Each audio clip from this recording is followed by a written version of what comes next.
Hello everyone, welcome back to the 20 Dolph channel, and this is the 2024 Hyundai i20N. And what I'm going to be doing in this video is doing a complete overview of this car, so driving it, what's under the bonnet, everything else about this car you're going to see in this video. So let's get into it. Start off at the front end of the i20N, and it's angular, aggressive, and pretty much everything you'd expect from a hot hatch in this segment. I mean, the headlights look really nice. They're very sleek, angular. I like that a lot. Little N badge in the grille there, and kind of this checkered flag pattern actually on the grille, which is pretty interesting. I like it. It's nice. You got this little channel for air around the side, on both sides, which is very cool. Fog lights as well, which is very nice. We have this little red pinstripe accent around, as well as this little opening section at the bottom there. But yes, very angular, very distinctly Hyundai. Yeah, it's a very good looking front end in my opinion. You also got these little bonnet creases that kind of wrap around to the front end too. So I like that little detail. That is very cool. But moving on to the side of the i20N, again, the theme of angular panels does consist around to the side of the car too, which is very nice. You have this lower side splitter here with, again, the red accent, which is very cool. Little N badge engraved into the side there. I dare you to count how many N badges are actually on this car. There's heaps, so you'll be busy, but keep track as we go through this car in the video. This car is actually optioned with, I think, the only option you can option these cars with in Australia, which is the black accent on the roof, which is very cool. It actually dramatically improves the aesthetics of the car, in my opinion. I really like it. It's nice, as well as the black mirror caps and the red accents. It goes very nicely with this silver paint that we have on this particular car, which is very nice. Of course, you have keyless entry and exit. Very cool. Little button there for that. Hyundai's, for some reason, they have the keys in the car, so it won't actually let me lock it, but that's okay. That's fine. Moving around to the wheels. So they are N performance wheels. They're 18-inch wheels. I don't know the specific name of them. They look cool, and that's that's all you have to know. It's wrapped in Pirelli P0s from factory, which is really nice to see. They are awesome tires. Obviously, you got the N logo again on the brakes and on the center caps for the wheels. Very cool. Brakes are very good as well. They stop. They have plenty of stopping power, which is exactly what we like to see. Moving around to the rear of the i20N, personally my favorite part of the car. I just really like how it looks. I remember when these first came out, I test drove one when they were brand new, like first one in the country pretty much, and I always loved how the rear ends look. We don't get the standard i20s in Australia, just the ends, which is interesting. But yeah, I really like it. There's a lot going on as well. So start off at the tail lights. You have this little i20 logo embroidered in the tail lights, which is very cool. This center section, I wish it was a light bar, but it is just a reflective strip, but that's okay. Hyundai, you can get away with it this once. Beneath that, you do have a little rear view camera. It would have been nice if they integrated that somewhere, but it's well and truly fine. You have this aggressive spoiler up the top too. A little bit over the top for a car like this, but I still like how it looks. Of course, you open the boot like this, and there's not an awful amount of space back here, but you do have a factory subwoofer, which is very nice, both sound system, and it's very cool. So that's that. Moving down a little further, of course, we have the i20N badge on the car, because you need to let everyone know that you're driving an i20N. It's very important. Moving down this lower diffuser section, it is plastic, but it has a center fog light. It's like an F1 car. You're pretty much driving an F1 car if you buy this car. But yeah, this little diffuser section here with a oval exhaust tip there looks very nice. It does have a very annoying valve control system, and it kind of closes when you foot flat the car, which is annoying because that's when you want to hear the most amount of noise out of it. I don't know. It's obviously a compliance thing that they had to do in order to make the car loud-ish, but that's fine. I mean, you can unplug it. There is a way to just unplug it and permanently have the valve open, which is exactly what I think my friend Jamison here, who owns this car, should do, because it sounds awesome. But yeah, we have this, again, the red accent that continues along, and they've done something very smart. Of course, fading down, we have the reflectors kind of as part of this red accent, which I think is actually very cool. But I think we should start it up and hear how this thing sounds.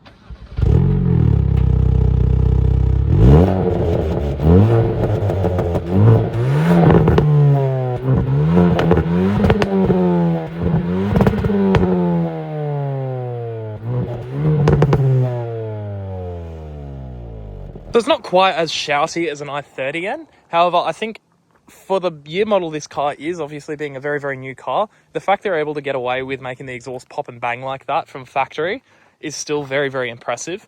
But yeah, having said that, let's check out the powertrain on this car. Under the bonnet of the i20N, you will find the 1.6 litre inline 4, turbocharged, of course. I think they use this engine in a variety of other Hyundais, except obviously this is tuned as an N car engine. So it's a very, very good engine. It's very reliable from what I hear. You got 150 kilowatts and 275 newton meters of torque from factory, which are pretty impressive numbers considering this car's weight. I think it's about 1,300 kilos or something. Considering the actual format of the car, it is more than enough. But of course, you can tune these fairly easily. They are like the Polos and Golfs and stuff. You can easily squeeze a little bit more power out of them. The only real complaint I've heard is actually someone I know. He's got an i20N too, and I think the fuel pump's died on him about 3 times already, and the car's only a couple of years old. So I don't know if they've addressed that in the later models, because I think he got a pretty early batch car.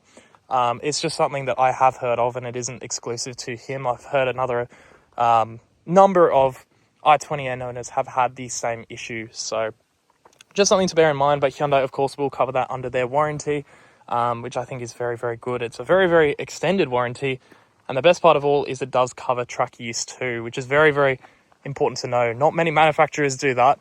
So it's awesome to see that Hyundai are so confident in their car's reliability and long-term durability that they even cover you on track, which is, of course, where this car is designed primarily to be. But that's pretty much enough about the engine. Let's go check out the interior. So stepping inside the interior of the i20N, you are, of course, greeted with some nice N-branded scuff plates and N-branded floor mats too. So if you step into your N-branded seat, you'll find an N-branded leather steering wheel with perforations either side, and it is one of the nicest steering wheels I've ever felt. Seriously, it's just chunky enough. It's just supportive enough. Like, it feels so great to hold. It's such a nice steering wheel, and you do have a lot going on, except it is very intuitive, and you do get to understand it very, very easily. So you got your volume controls here, a couple of phone things there, cruise control settings over here. You got your standard N mode here, auto rev matching button too, which is very cool. And then you've got your custom N formats there, so you can scroll through that too. I think you can have 2 saved different N configurations, which is very, very nice, very cool. Wiper controls there, they do feel like Hyundai wiper controls, so not the best quality, but they're fine. Same goes for the indicator stalk here too, but that is all well and good. Front, we do have the digital gauge cluster, which is actually very, very nice. So that all works beautifully. This car only has 8,000 kilometers on it, so it is still very, very new. Of course, you can change the display. It does change automatically with the drive modes, so it's pretty nice. But obviously, it being an N, you'd have it in N mode the whole time. Shutting that off and moving around to the rest of the car, I mean, it's pretty scratchy plastics around the rest of the interior, to be honest. I mean, it does make sense. You buy the car for the performance, not so much for the interior build quality. The quality itself is actually fine. It's just more so the materials used feel very, very cheap and not as nice as, say, a Polo GTI. You do have this nice little blue accent around the door cards, which is cool, and it does have blue ambient lighting at night too, so that's very nice to know.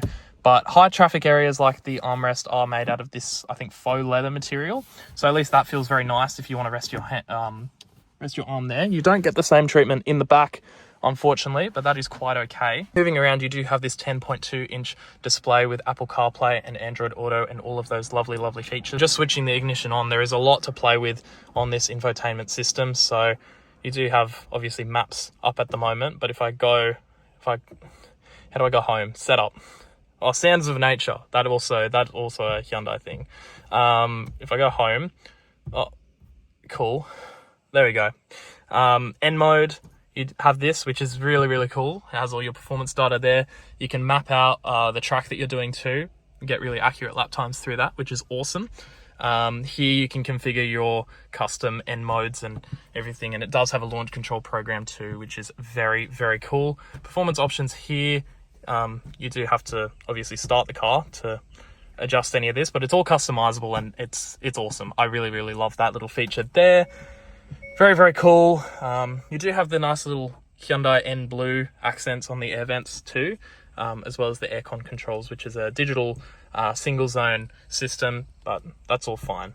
Really no dramas at all. Lock, unlock button there. Hazard button. Very nice. The shifter in this thing feels awesome. I love how it feels. The actual knob itself is just nice to look at it in itself. Of course, you got an N logo there. They need to keep reminding you that you're in an N. Yeah, it feels awesome. Obviously, pull it up to put it in reverse. Very nice shifter. I really like how it feels. You've got 2 USB charging ports there and a 12-volt socket in the center there. Very nice. Yeah, other than that, a little bit of a scratchy, plasticky center console here. That's fine. 2 cup holders, very cool. Manual handbrake, love to see it. You've got possibly the world's smallest armrest. It's very small, and apparently there's one pen in there. Very nice. Very nice. Moving around to the seats, they're so nice. They're a bit harsh, but I think that is also given the fact that this car is so new. So over time, the seats will probably soften up a little bit, but of course you got the N logo embroidered on the headrest there. The seats, they feel lovely to be in. For some reason, I remember this car having heated seats, but I can't find the option now. Maybe it does, maybe it doesn't. I'm not too sure, but these seats are so supportive. They're very obviously intended for track use, and yeah, they feel awesome. Back seats, they're very bland. They've got a bit of N embroidering, and that's really it. But yeah, it's overall a very nice interior to be in. Despite the scratchy plastics, it just feels premium in the areas that you actually touch the most. So it's very good to see. And yeah, I think that about covers the interior of the car. So let's go take this thing for a drive.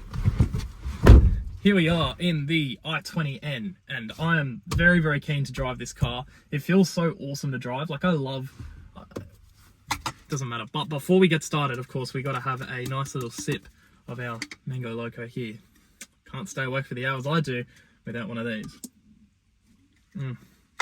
Delicious. Okay, let's start this thing up.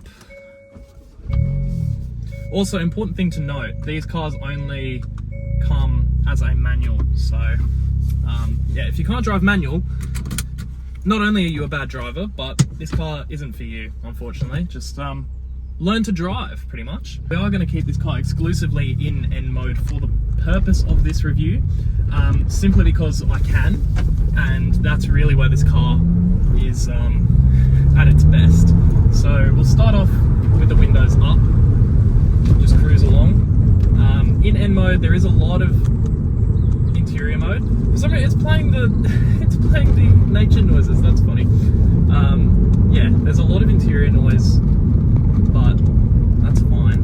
It's really fine. I mean, what else do you expect for a car like this? The auto rev matching is beautiful around the corners, so it is great for someone learning to rev match, I suppose, if you can't do it yourself. My camera mount is so shaky, my gosh. But already, I mean, even in N mode, you can tell the car feels tight. It just feels like it wants to corner, and I mean, that's exactly what you want. That is exactly what you want. We are coming up to our first little straight here, so I will put the windows down just so you can enjoy that stopping start system. The little pops and bangs are fun.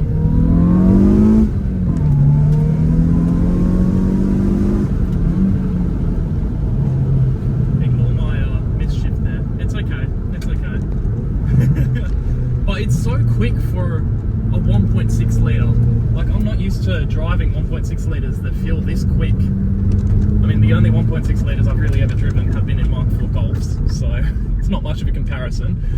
But coming up to our second little straight here,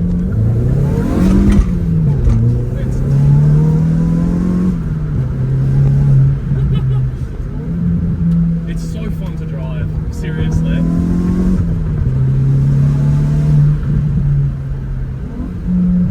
It's one of those cars which kind of rewards you when you drive it hard, and I really like that about it. The exhaust sounds cool. It sounds great for a stock exhaust.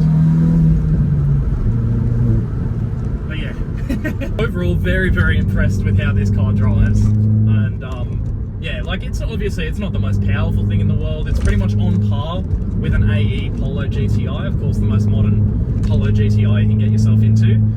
However, I'd kind of compare how this car drives and I mean the overall format to the 6C Polo GTI. Of course, my old Polo GTI was a 6C. I've had two of them. My manual one felt very, very similar to this.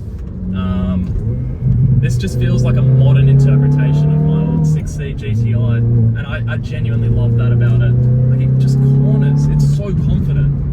It's so confident around the corners that you just chuck it in. It's so beautifully set up, like they really nailed the handling on this car.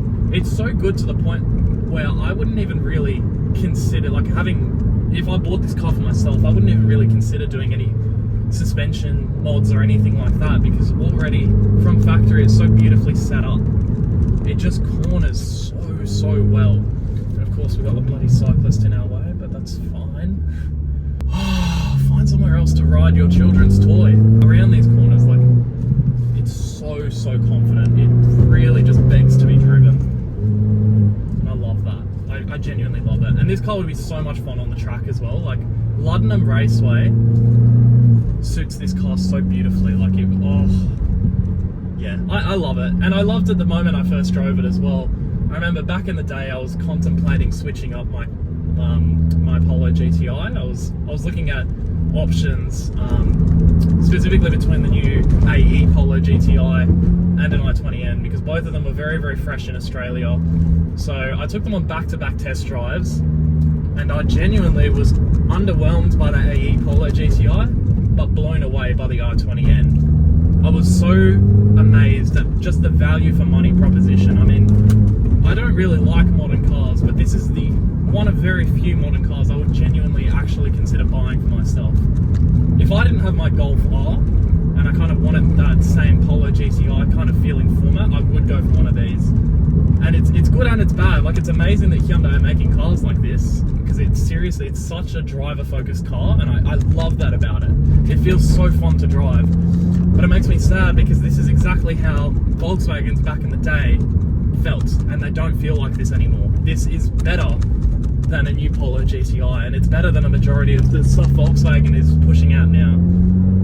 And it makes me quite sad, because this is the level that Volkswagen should be on now, and they're just not there. This is better than I'd genuinely almost say it's better than the new Golf GTIs, the Mark 8s. It's just such a competent car. It has all the driver focused stuff you want, like all the performance menus. Like, there is obviously a lot, but like me enjoying driving cars the way I do, like, it's so valuable to have all this stuff. It's just nice, and I love just how much stuff there is to play with. It excites, like, stuff like this excites me. So honestly, hats off to you, Hyundai. Like, it's such a great car to buy and own and drive. Like, it's very usable as well. I have never taken it out of N mode, but I mean, even just in normal mode and comfort mode, like, the throttle response, it lessens. It's much more smooth. It's perfectly fine to drive around on the daily. So obviously we won't keep it in that. We keep it in N mode, of course. But yeah, it's such an impressive format, and I'm so blown away just the value for money proposition. Well and truly, like, you can pick these up for 30 grand now. 30 grand for a brand new car, pretty much, which still has warranty. I think it's what, 5-7 years warranty or something Hyundai offer, and it covers you on the track as well, which is of course the most valuable thing, because a lot of these cars do end up on track, and that's exactly where they're meant to be driven. Yeah, Hyundai knew what they were doing with this car. They really did, and I'm so impressed with it. And if you are looking for a car, I would actually genuinely recommend one of these over a Polo GTI. I think it's the best in the class. Like, in terms of these micro hatch, I suppose, performance cars, this is the top of the list. You can't come close to the features this car has and the way it drives in any other car in this segment, and that is probably the highest compliment I could give this car. But yeah, it's so awesome. I love it. It's great. I heavily recommend you buy one because it's just such a great car. I can't say it enough. It's set up perfectly, like genuinely perfectly. I would not change a single thing about it apart from maybe the interior plastics, but that's so minor in the grand scheme of things. If you're buying a performance car to drive it, you don't really care. Yeah. Overall, very impressed with the i20N. I love it. It's great. I really want to take it on the track. Jamison, please let me drive it on track. That would be awesome. But yeah, thank you so much for watching the video, and I will catch you in the next one.